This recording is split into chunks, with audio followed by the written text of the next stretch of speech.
Okay, so we've got a few variations of leg lifts to go through that will now start to add more articulation to the hip and to the knee and make sure that we're strengthening it much more and giving it more of a challenge through active range of motion in the joint.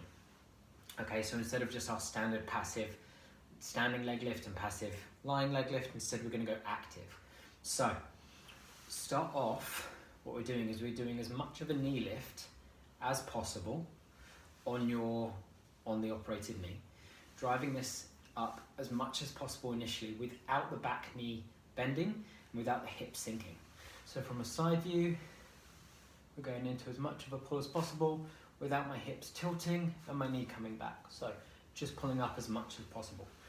Once we've got that range of motion as high as we can, we're going to actively straighten the knee as much as possible, even if the level of the knee to the hip drops. So it might look like this, but then as we bring it back in, we're making sure to actively engage that hip again every time. So we straighten it out, actively engage. Okay, so that's our first variation. That's progression 1. Progression 2 would be a lateral version of that.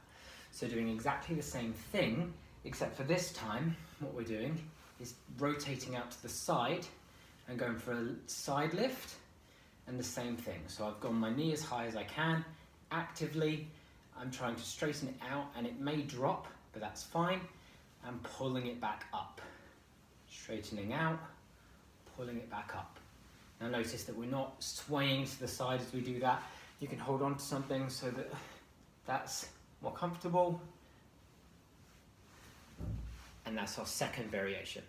The third one is much harder than the other two, okay, which is why they're in progressions, which is to come up into this forward flexion, to rotate the hip round, okay, and then to straighten out from here. And then it would come round. So this one adds a rotational aspect of the hip to stabilize the knee through that as well. So it's come up, it's rotated around so that we've got it in this rotation here. Straighten, bend, and a hip rotation back.